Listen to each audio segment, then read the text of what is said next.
क्या आप हर समय चिंता और परेशानियों में घिरे रहते हैं? समझ नहीं पा रहे हो कि इन परेशानियों से कैसे निकले? आप अकेले नहीं हैं। क्या होगा अगर मैं आपको बताऊं कि एक प्राचीन कहानी है जिसमें वह रहस्य है जो आपको इस मानसिक संघर्ष और चिंता से मुक्त कर सकता है।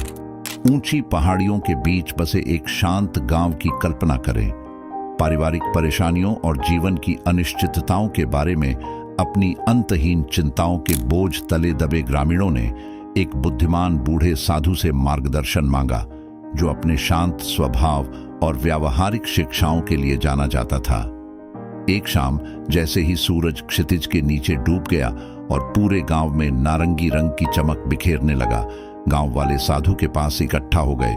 उनके चेहरे पर चिंता के भाव थे। एक ग्रामीण बोला, मास्टर, हम सभी अपनी चिंताओं से परेशान हैं। वे छाया की तरह हमारा पीछा करते हैं।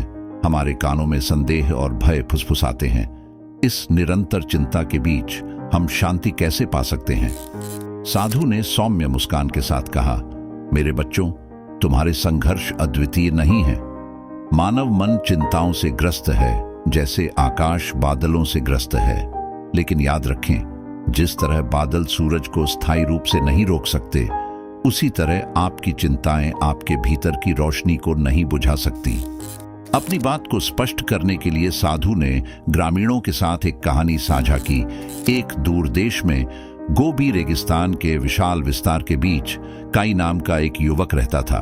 अपनी ताकत और दृढ़ संकल्प के लिए प्रसिद्ध काई को पड़ोसी राज्य को एक महत्वपूर्ण संदेश देने का काम सौंपा गया था। उनकी यात्रा लंबी और कठिन थी। चिलचिलाती धूप रेत के टीलों पर बेरहमी से पड़ रही थी। जैसे जैसे वह चलता गया, उसका मन चिंताओं से ग्रस्त होने लगा। यदि वह रेगिस्तान में खो गया तो क्या होगा? अगर उस पर डाकुओं ने हमला कर दिया तो क्या होगा? यदि वह संदेश देने में विफल रहा और परिणाम भुगतना पड़ा तो क्या होगा? इन चिंताओं ने रेगिस्तानी टिड्डियों के झुंड की तरह उसके विचारों को खा लिया, उसकी ऊर्जा खत्म कर दी और उसे भय से भर दिया।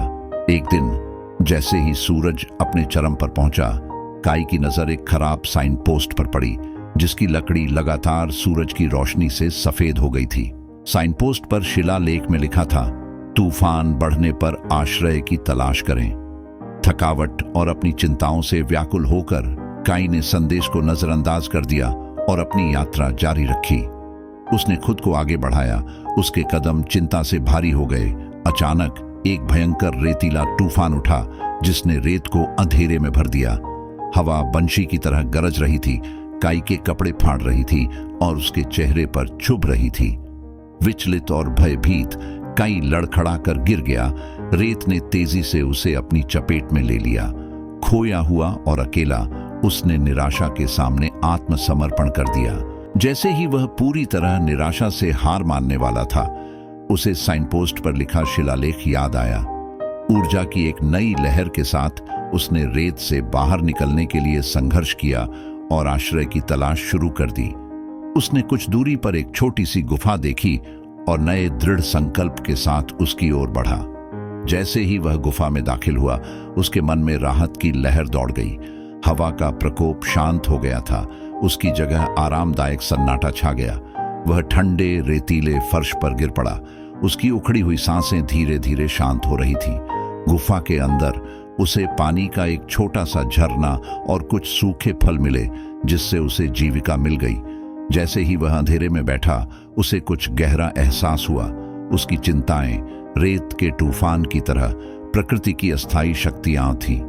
जैसे उसे तूफान से आश्रय मिला, वैसे ही वह अपने मन के भीतर अपनी चिंताओं से भी आश्रय पा सका। वह समझ गया कि वह चुन सकता है कि वह अपनी चिंताओं से अभिभूत न हो, बल्कि उन्हें अनासक्त भाव से देखे और उन्हें बाहर के तूफान की तरह गुजर जाने दे। कहानी के आदमी की तरह हम अक्सर आश्रय खोजने के बजाय अपनी चिंताओं से लड़ते हैं। हम नकारात्मक विचारों पर विचार करते हैं जो हमारे भीतर तूफान को बढ़ावा देते हैं। हमारी चिंताएं हमें परिभाषित नहीं करती, वे गुजरते हुए तूफानों की तरह हैं। बुद्ध ने हमें बिना किसी निर्णय के अपने विचारों और भावनाओं का निरीक्षण करना सिखाया, जैसे गुफा से तूफान को देखना। अपनी चिंताओं से अलग होकर और अपने भीतर शांति पाकर हम किसी भी तूफान का सामना कर सकते हैं और आंतरिक शांति पा सकते हैं। याद रखें, अपनी चिंताओं को अपने ऊपर हावी न होने दें। सचेतनता के माध्यम से अपना आंतरिक आश्रय खोजें और नकारात्मकता के तूफान से अलग हो जाएं। तो अगली बार जब आप अभिभूत महसूस करें तो गुफा में मौजूद आदमी को याद करें, अपने भीतर का आश्रय खोजें, अपने प्रति दयालु बने और तूफान को गुजर जाने दें। ग्रामीणों ने, जिनके चेहरों पर नई आशा और समझ झलक रही थी, भिक्षु को उनकी बुद्धिमत्ता के लिए धन्यवाद दिया।